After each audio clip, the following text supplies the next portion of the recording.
Boa noite. Estamos alegres, felizes por estarmos juntos nessa noite aqui. Uma alegria grande receber a todos vocês que costumeiramente estão conosco ou não, aqueles que estão vindo pela primeira vez, pela segunda ou 10ª, ou você que já é daqui, que já faz parte desta família. É uma alegria grande tê-los aqui, revê-los e recebê-los para esta celebração.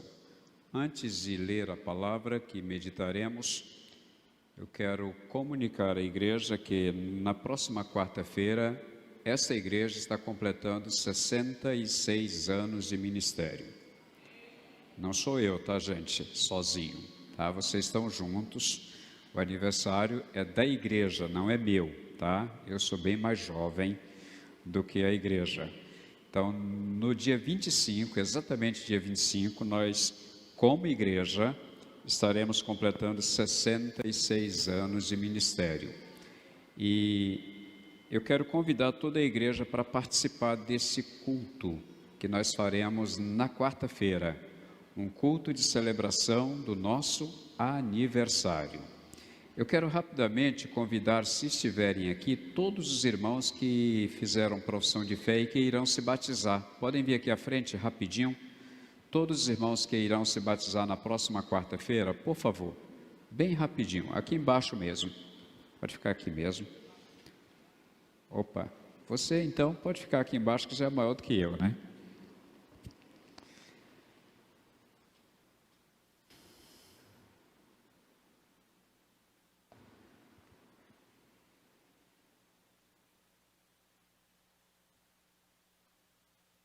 Eu quero convidar a igreja para ficar em pé.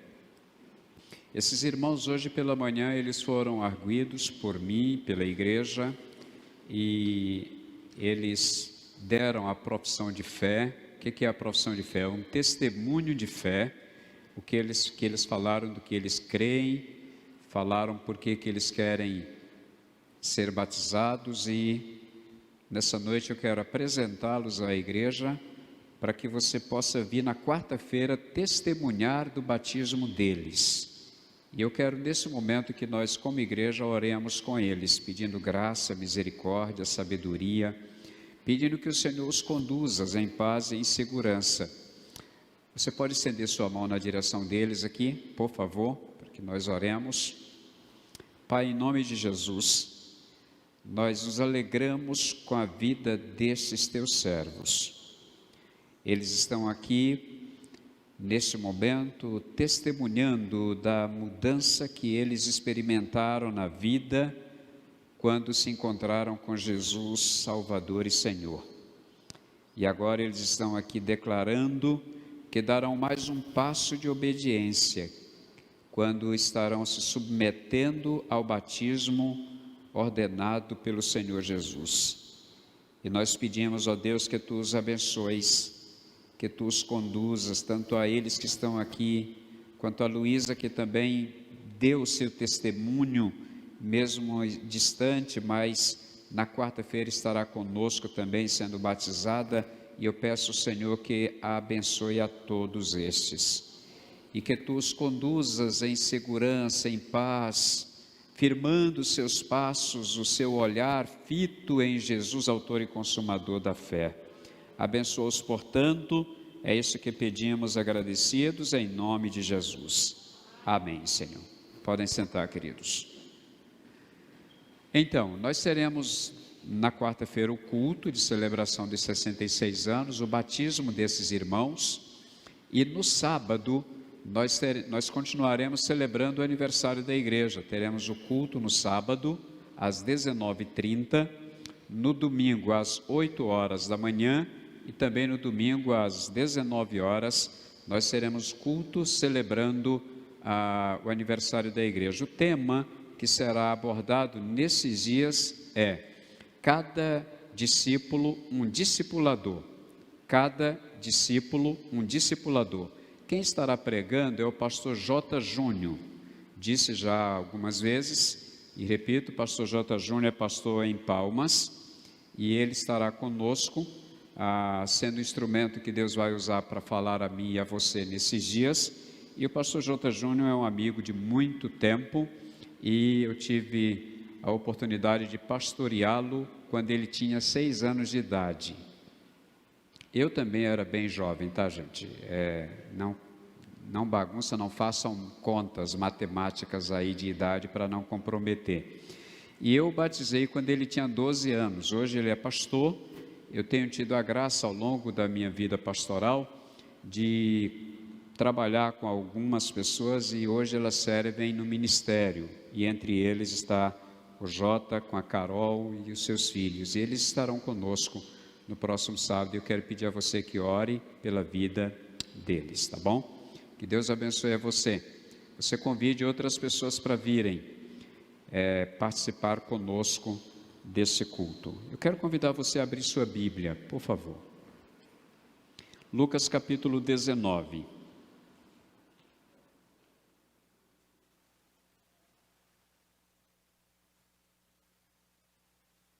Eu vou pregar num texto que possivelmente seja um dos textos mais usados em pregações. Aliás, eu acho que depois desse texto, ou antes dele, não sei qual ou mais, mas nesse texto e o texto do Filho Pródigo talvez sejam os 2 textos mais usados em pregações por aí afora.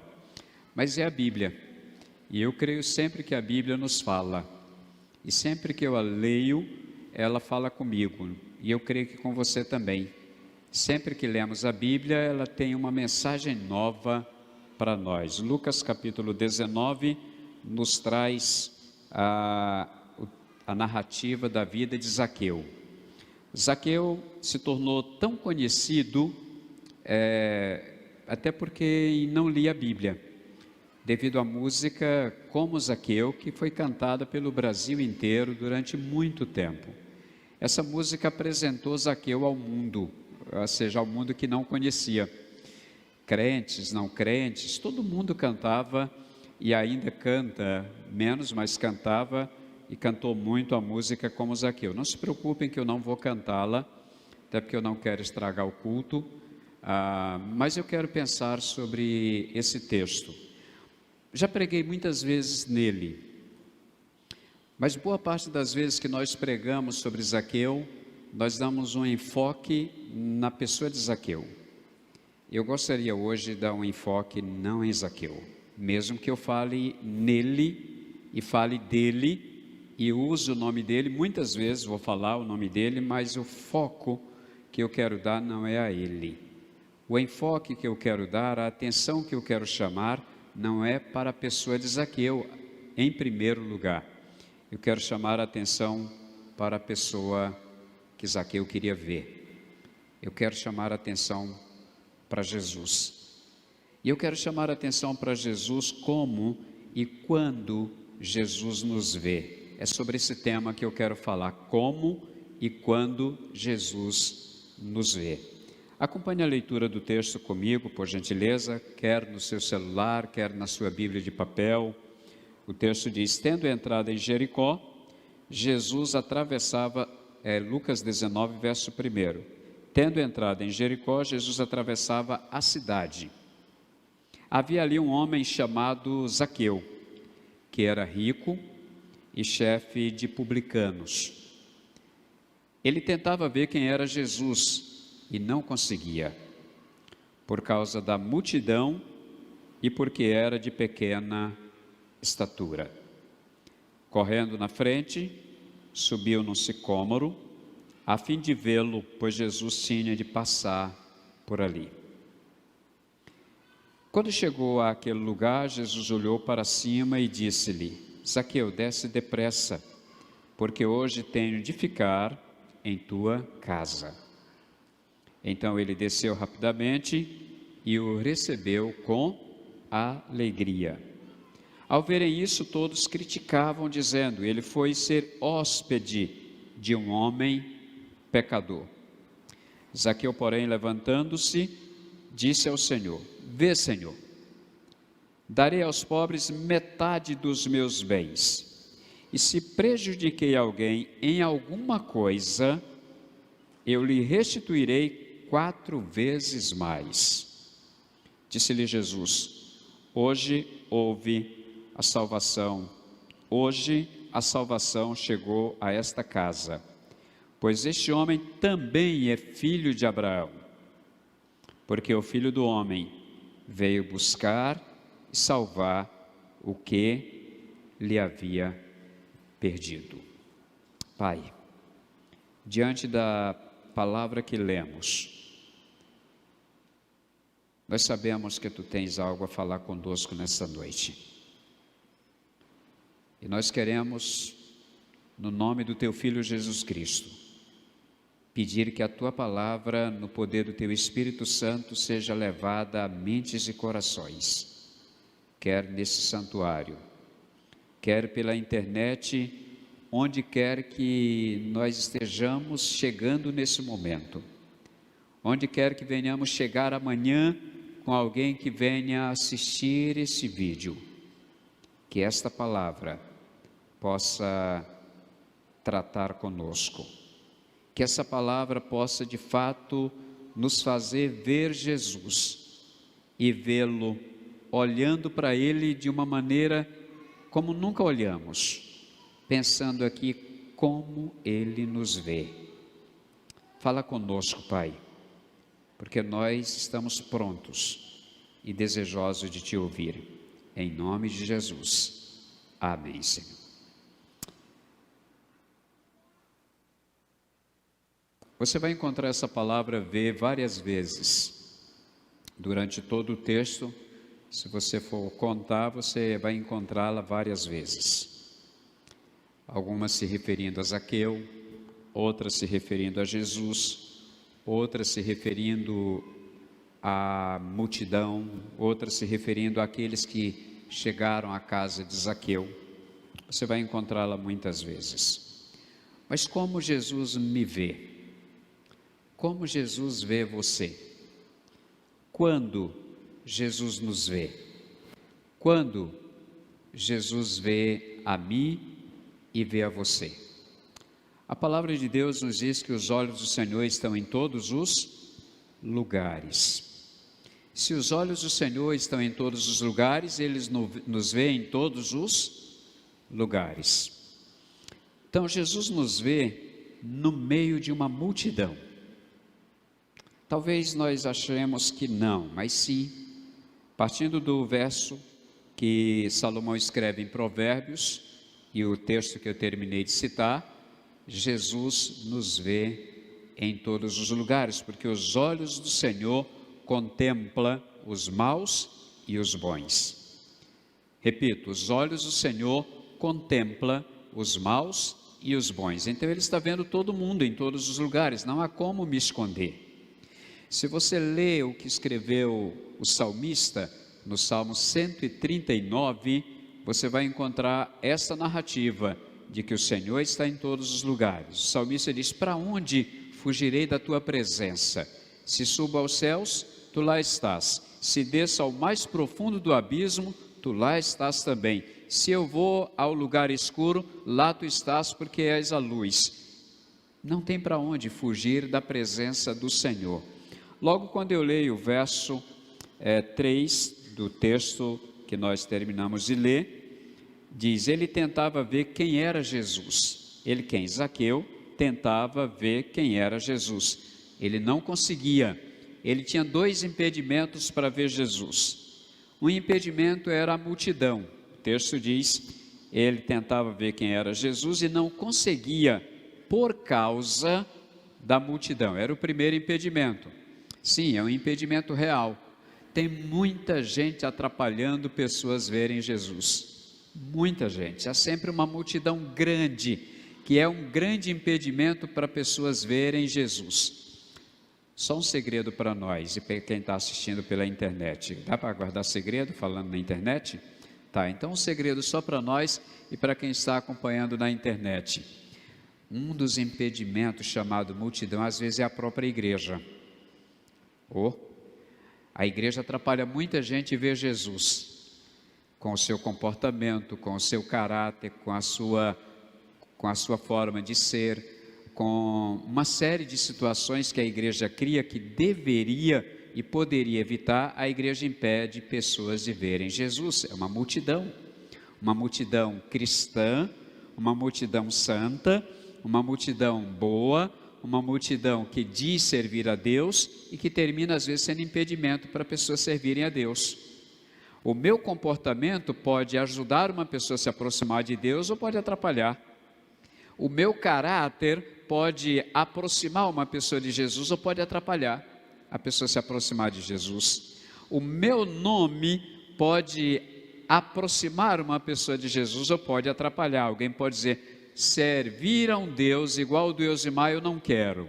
Ou, servir a um Deus igual ao Deus Imá, eu quero conhecer esse Deus. Ou seja, dependendo de como eu sou, dependendo do meu nome, de ser um nome íntegro ou não, eu posso aproximar alguém de Jesus ou distanciar, impedir as pessoas de conhecerem Jesus. Ali tinha uma multidão. Essa multidão estava mesclada entre seguidores de Cristo e os não seguidores de Cristo estavam nessa multidão. Mas segundo os textos que eu já mencionei, o de Provérbios e o do salmista, você acredita que Jesus estava vendo Zaqueu nessa multidão? E nem o impedimento da multidão impedia Jesus de vê-lo. Então eu fico pensando como Jesus vê a mim e a você, e quando Ele nos vê sempre, Ele nos vê em todos os lugares, Ele nos vê, não importa a multidão que queira nos atrapalhar, Jesus nos vê no meio da multidão. Jesus não olha o coletivo, Ele olha o indivíduo. Repito, Jesus não olha o coletivo, Jesus olha o indivíduo. Ele olha cada pessoa individualmente. Nesse momento aqui, Ele não está olhando esse grupo que está aqui, essa coletividade que está aqui, não que Ele não veja, mas os olhos dEle é fito em cada um de nós. Quando você, eu, nós estamos no supermercado, se porventura estivermos em um show, se porventura estivermos num jogo de futebol, com milhares de pessoas na arquibancada e nós naquela multidão, nas ruas, nos grandes centros, nas grandes cidades, com as multidões nos cercando, lá no meio dessa multidão, o Senhor olha para mim e para você, individualmente. E Ele olhando para mim e para você, Ele olha como eu e você estamos. Ele olha o que nós estamos precisando. Ele conhece as nossas carências, as nossas necessidades físicas, emocionais e espirituais. Ele olha para mim e para você com um olhar diferenciado, que ninguém mais pode olhar no meio de uma multidão, quando eu penso que ninguém está me vendo. Eu passo para lá e para cá, as pessoas passam para lá e para cá, e dá a impressão de que eu sou ninguém no meio de uma multidão, e Jesus olha dizendo, você é alguém. O olhar dele é diferenciado. Na multidão toda, ele enxerga você. Ele olha para você. Não precisa de câmeras, não precisa de nada para focar você. Hoje, em quase todos os lugares, nós estamos sendo filmados. Dá para colocar na testa, sorria, você está sendo filmado, porque em quase todo lugar nós estamos sendo filmados. Dizem que é por uma questão de segurança. Segura nada, mas pelo menos mostra quase todo mundo. Não dá para esconder. Mas antes de todas essas câmeras espalhadas pelas ruas, pelas lojas, escritórios, igrejas, em todos os lugares, antes de tudo isso, já tinha uma câmera especial chamada o olhar de Jesus, nos vendo, no meio da multidão. Tem gente que viaja da sua cidade e vai para uma outra cidade que ninguém lhe conhece. Ninguém lhe conhece. E de repente alguém chega e se apresenta a você. Outro dia, o Atos esteve aqui, o nosso filho. Ele esteve aqui e ele precisava resolver um problema com um documento seu. E tentou agendar, porque não podia fazer presencial, tinha que agendar, e ele não conseguiu agendar aqui. Eu orientei a agendar em Palmas, ou Paraíso, ou Gurupi, porque ele ia viajar, e ele agendando, no dia ele passaria lá para fazer. Ele agendou para Gurupi. E no dia da viagem dele, agendado para Gurupi, ele chegou lá para fazer o documento, já estava agendado. Quando ele chegou lá, como ele chegou e o pessoal não queria que ele entrasse, ele estava agendado, mas já tinha gente lá, e ele tinha um horário, e o pessoal não queria que ele entrasse. Então uma pessoa estava à porta, uma servidora daquele local, olhou para ele e disse: tu é o filho do pastor Elzimar. E ele não negou. E não é porque ele parece comigo, não. Porque um camarada daquele tamanho, daquele jeito, daquela cor, não parece comigo, não. Eu até tenho que ter cuidado para falar, né? Porque senão vão me processar, dependendo do que eu diga aqui. Mas não parece nada comigo. Mas não dava para ele se esconder lá em Gurupi. Não dá para nos escondermos. Não poucas vezes. Eu já me encontrei em lugares que eu imaginei estar sozinho, no meio de desconhecidos. E alguém chega e diz: e aí, pastor, tudo bem? E eu olho para a pessoa e dá vontade de dizer: quem és tu? Eu não sei quem é a pessoa, mas ela sabe quem sou? Eu. Não dá para nos escondermos no meio da multidão. Se não dá para nos escondermos uns dos outros, imagina de Jesus. E ele está lá vendo Zaqueu no meio da multidão. A multidão atrapalhando Zaqueu ver Jesus. Zaqueu não estava conseguindo ver Jesus, mas Jesus estava vendo Zaqueu. Tinha outro impedimento. Esse impedimento eu sei de carteirinha, eu conheço ele. Era a estatura de Zaqueu. Quantas e quantas vezes, em qualquer lugar que eu chego, em qualquer auditório que eu chego, eu geralmente procuro a primeira fila para sentar. Geralmente, porque se eu sentar na segunda, vem sempre um armário sentar na minha frente. É uma pessoa maior do que eu, e toma a minha visão e eu não consigo ver o que eu preciso ver. Então, dificilmente eu sento atrás. Geralmente eu sento na frente, porque eu quero acompanhar. E quem senta na minha frente, geralmente tem alguns centímetros mais do que eu. Zaqueu estava vivendo isso, o fato dele ser normal. Isso. Dele ter matéria-prima concentrada. Nós baixinhos temos matéria-prima concentrada. Né? Eu estava brincando com as zeladoras da igreja essa semana, uma é alta e a outra é baixa, e brincando sobre a altura, eu dizia para a zeladora baixinha, eu disse: eu e você estamos no lucro, porque somos pequenos, gastamos menos tecido para fazer roupa, favorece você não ser chamado para pegar peso, porque geralmente os maiores são chamados e não os menores. Então nós temos muito lucro. Eu tenho uma lista enorme de vantagem de ser tamanho normal, tá? A lista minha é grande, não vou passar toda ela para você, para os maiores não ficarem com vergonha. Zaqueu estava sendo impedido pela sua estatura, mas Jesus via Zaqueu daquele tamaninho. Ele via quando a multidão impedia ele de ver Jesus, Jesus o via. Ele era visto por Jesus quando a sua estatura não permitia que ele visse Jesus, e Jesus via, não importando o seu tamanho. E se eu posso abusar disso aqui, eu posso pegar isso aqui e dizer: não importa o seu tamanho em área nenhuma, não importa o seu tamanho físico, não importa o tamanho da sua cultura, não importa o tamanho da sua riqueza, não importa o tamanho da sua beleza, não importa o tamanho de qualquer outra coisa, Jesus vê você.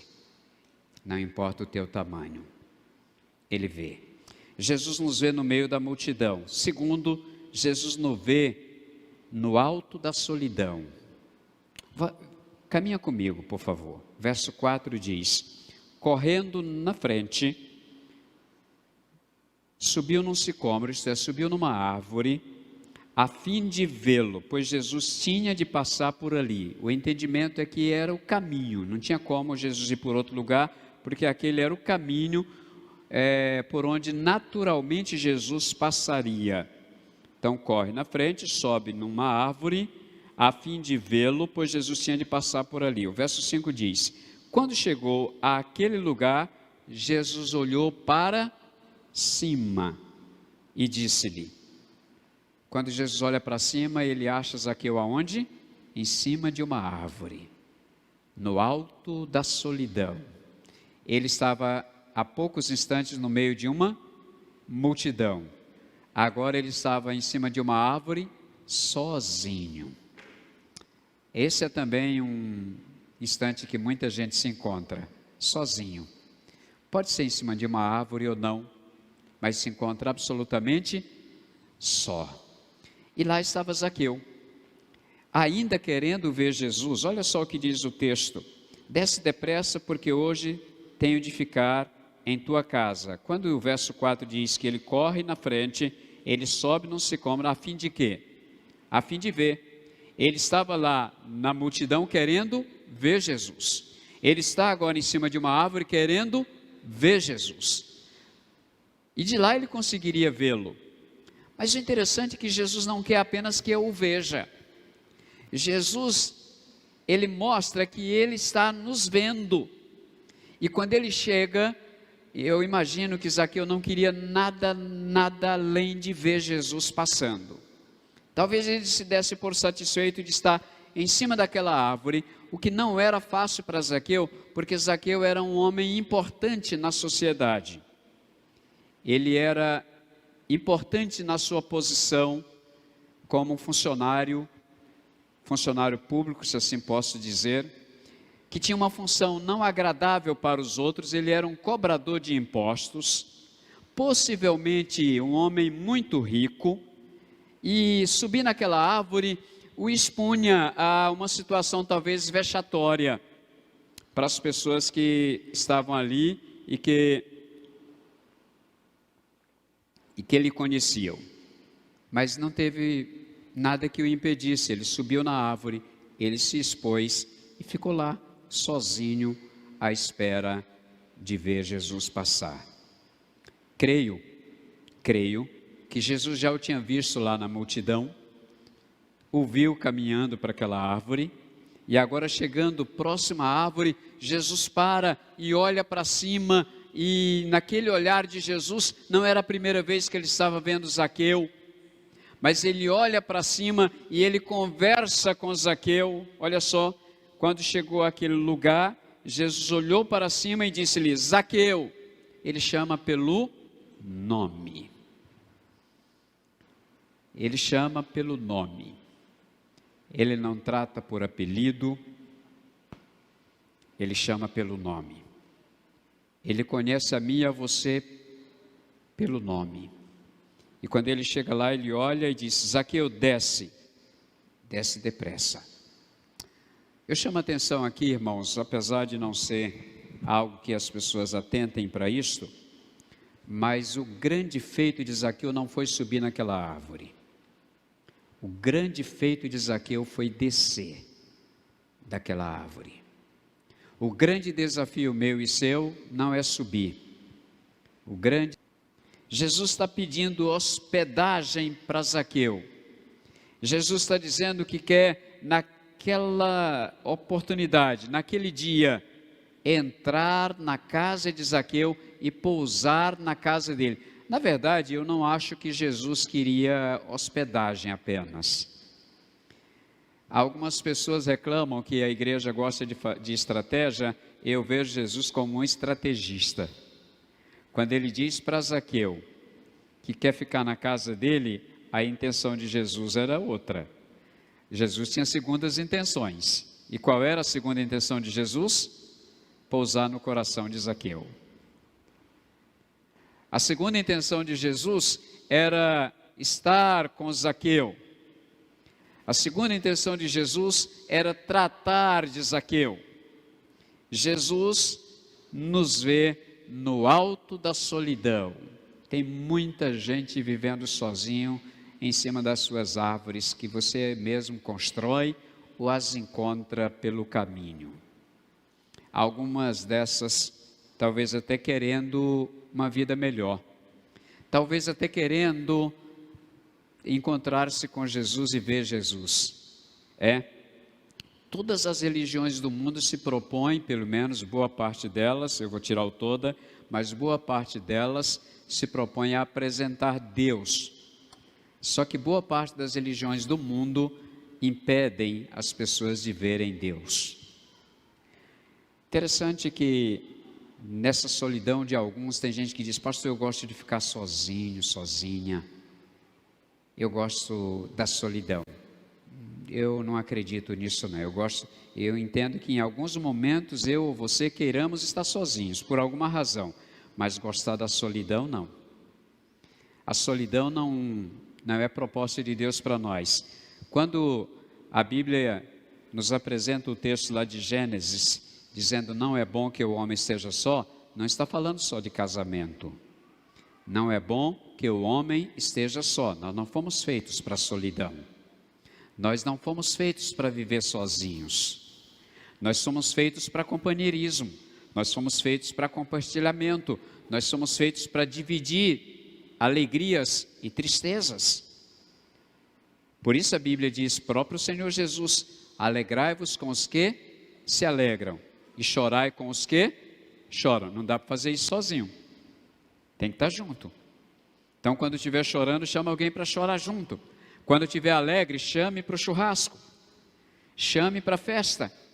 Chame para a celebração.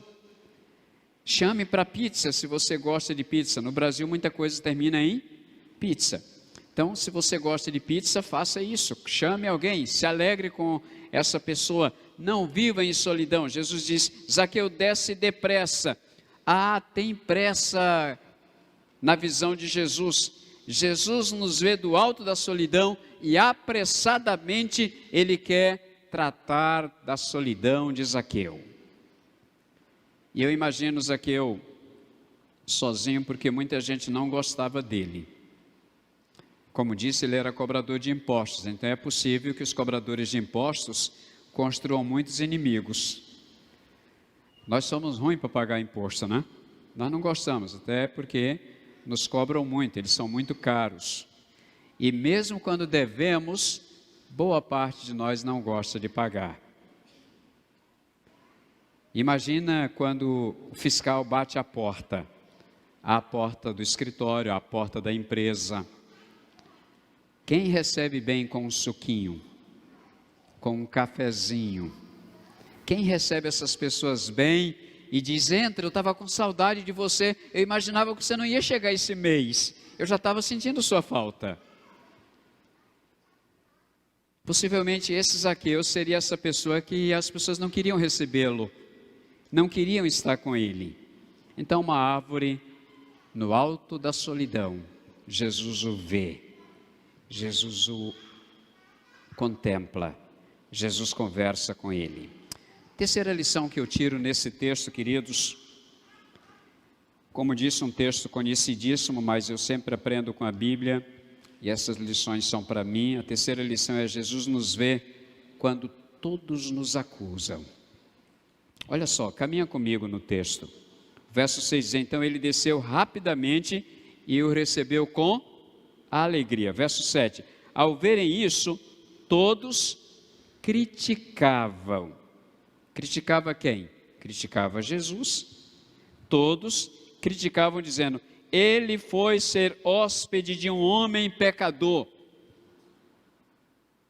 Mas quando criticavam Jesus, eles estavam dando alfinetadas em Zaqueu. A crítica aqui é dupla. Ele se hospeda, isso é Jesus, na casa de um homem pecador, é Zaqueu. Então, a mesma frase, eles alfinetam Jesus e Zaqueu. Jesus nos vê quando todos nos criticam. Jesus nos vê quando ninguém nos aprova. Jesus nos vê quando ninguém cuida de nós. Jesus nos vê quando ninguém nos dá um abraço. Jesus nos vê quando olham para nós e dizem que nós só fazemos coisa errada. Jesus nos vê quando somos maltratados pelos outros. Nos vê quando somos acusados. Jesus nos vê quando somos desprezados pelas pessoas que pensam diferente de nós. Jesus nos vê quando todos estão contra nós. Aí você diz, ninguém me ama. Essa frase ela é perigosa. Ninguém me ama. Sabe o que você está declarando? Que nem você se ama. Porque nesse pacote de ninguém, você faz parte. Ninguém me ama. Está dizendo o que mais? Que por mais que a pessoa diga que te ama, você não acredita no amor de ninguém. Quando Zaqueu está ali, sendo acusado, e vendo Jesus ser acusado por causa dele, ele se hospeda na casa de um homem pecador. Olha só o que diz o texto. Ele diz, ao verem isso, todos criticavam, ele foi ser hóspede de um homem pecador. Qual o problema nisso? Eu disse esses dias, eu acho que foi numa sala, que a igreja deveria ter uma placa, e nessa placa deveria dizer, aqui só é permitido a entrada de pecadores. Aqui só é permitida a entrada de pecadores. Por quê? Já vamos ver. O texto diz que ele foi hóspede de um homem pecador. E por esta razão, os outros pecadores criticavam Jesus. Eram pecadores criticando pecadores. Ou, no plural, criticando no singular. Eram pecadores criticando um pecador, Zaqueu. Aí Zaqueu toma a palavra, quando vê aquelas acusações contra ele, contra Jesus. Zaqueu, porém, levantando-se, disse ao Senhor. Interessante que Zaqueu não se dirige às pessoas que o criticavam. Ele se dirige ao Senhor. Talvez eu, no lugar de Zaqueu, me dirigisse ao povo e dissesse, calem a boca, faladores.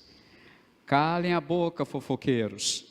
Calem a boca, pecadores. Talvez eu fizesse isso estando no lugar de Zaqueu. Zaqueu não fez. Zaqueu já era melhor do que eu. O verso então diz, Zaqueu, porém, levantando-se, disse ao Senhor, vê, Senhor, darei aos pobres metade dos meus bens, se prejudiquei alguém em alguma coisa, eu lhe restituirei 4 vezes mais. A primeira decisão de Zaqueu. A primeira decisão dele foi puxar o tapete de todo mundo com uma declaração. Ele puxa o tapete de todos os acusadores com uma decisão e uma declaração. Qual é a decisão? Vou mudar de vida. Qual é a declaração? Eu vou devolver tudo que porventura eu tenha roubado de alguém.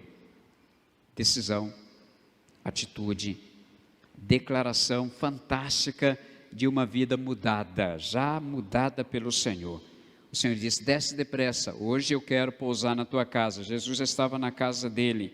Ele diz, vê, Senhor, darei aos pobres metade dos meus bens. Metade ele já daria aos pobres. E a outra metade? O que ele ia fazer com ela? Olha só. E se prejudiquei alguém, ele não está dizendo que prejudicou.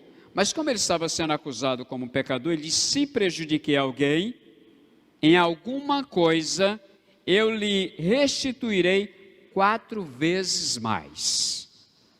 Da metade que sobrou, ele estava disposto a, se necessário fosse, gastar até tudo, para resolver um problema que, porventura, ele tivesse criado em algum momento. Roubei de alguém? Tem gente que afirma que Zaqueu era ladrão. Eu não posso fazer essa afirmação, porque a Bíblia não diz. Também eu não sei se ele era honesto. A Bíblia não diz. Ele mesmo está colocando em dúvida a honestidade dele. E se em alguma coisa eu tiver roubado alguém, eu devolvo 4 vezes mais. Decisão, atitude, mudança de vida. O Senhor viu isso. O Senhor viu Zaqueu quando estava sendo acusado. O olhar de Jesus para Zaqueu quando ele estava sendo apontado pelos outros. quando ele estava sendo maltratado e que ele nem poderia hospedar Jesus na sua casa, de tão ruim que ele era aos olhos dos outros. Aí Jesus o vê nesse momento, e Jesus vê a sua declaração, porque agora tem um quarto olhar de Jesus. Como Jesus vê? Jesus vê com o olhar de amor salvador.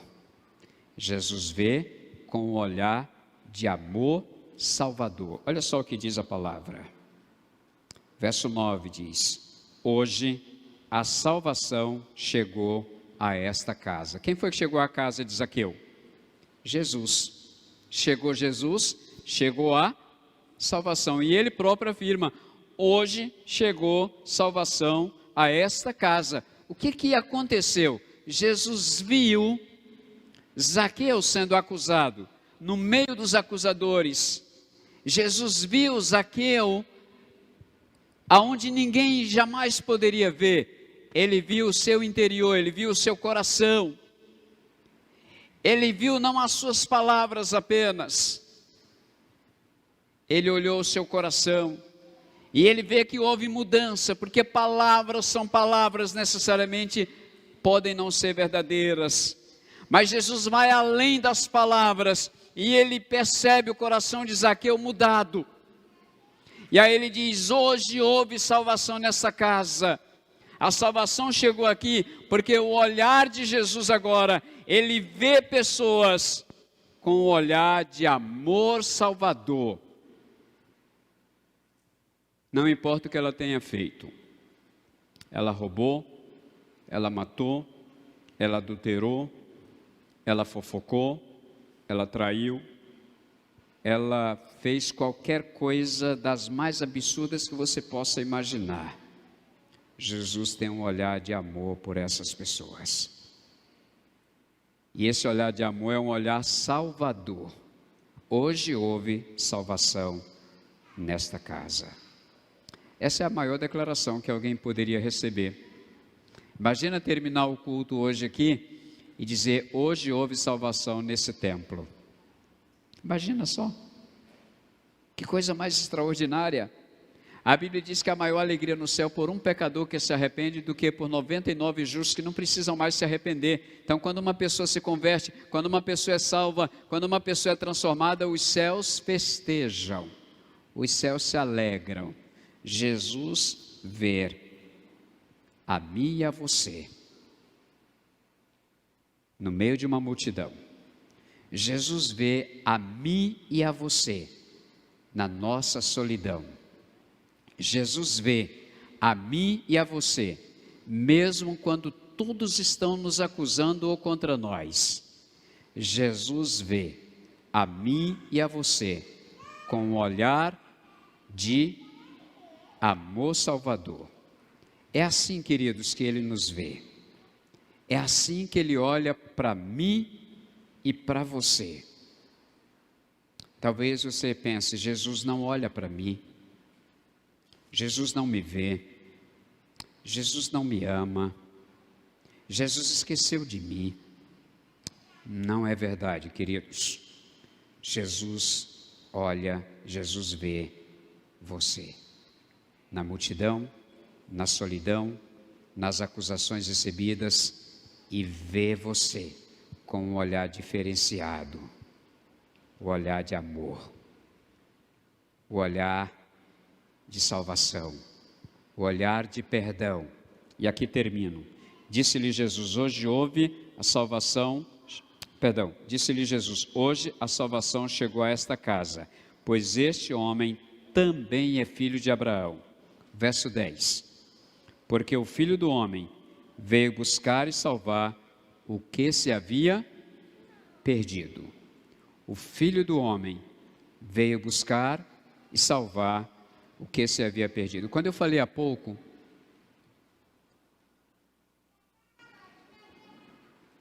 sobre a placa que toda igreja deveria ter, aqui só entra pecadores, é porque Jesus veio para salvar pecadores. Quem não tem pecado não precisa de Jesus. Quem não tem pecado não foi alvo da sua morte na cruz. Quem não tem pecado se acha Deus. Quem não tem pecado se acha autossuficiente. Quem não tem pecado não vai olhar para a cruz de Cristo, sendo Ele crucificado,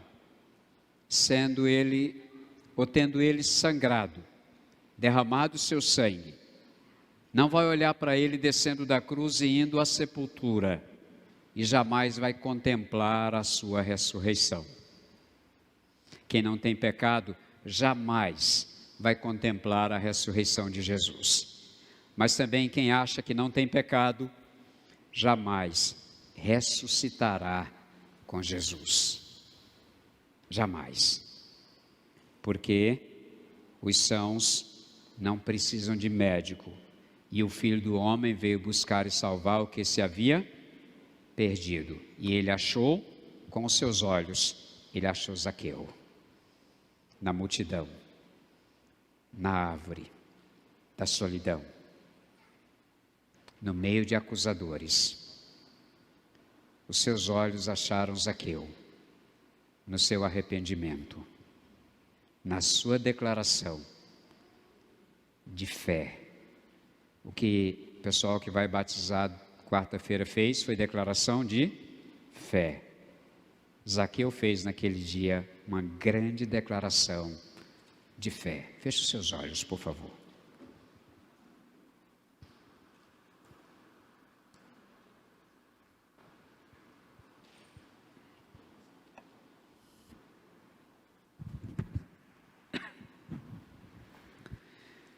Tem alguém aqui nessa noite que deseja livre e alegremente e radicalmente entregar sua vida a Jesus, dizendo: eu quero aceitar Jesus como meu único e suficiente Salvador. Levante sua mão onde você está, se você toma essa decisão nessa noite.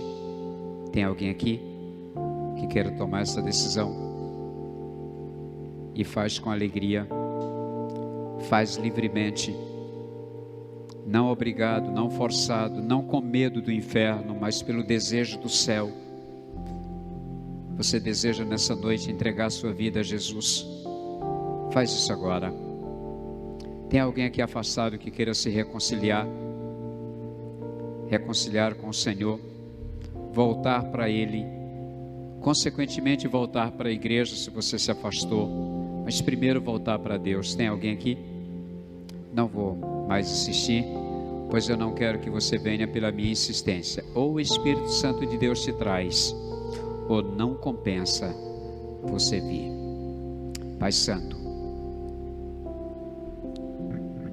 que a Tua palavra lida, cantada, pregada nessa noite, encontre lugar na mente e no coração de cada um de nós. Que a Tua palavra, que nos serviu de alimento, que nos serviu de ferramenta, que nos trouxe ensino, que nos exortou, a Tua palavra que nos apontou o caminho, que ela seja o que Tu vais usar para, no poder do Teu Espírito Santo, que convence o homem do pecado, da justiça e do juízo, para fazer a obra já iniciada em cada pessoa, quer nesse santuário, quer acompanhando pela internet nesse momento. Faz o que humanamente nós não sabemos e o que humanamente nós não podemos fazer. Assim oramos, certo de que Tu tens poder para nos atender, e o fazemos em nome de Jesus. Amém, Senhor. Queridos, eu quero, antes de devolver a palavra para o Ministério de Música, louvar a Deus pela vida da igreja. E louvar a Deus porque até aqui tem nos abençoado o Senhor. E eu digo isso porque nós estamos vivendo tempos bastante delicados, difíceis.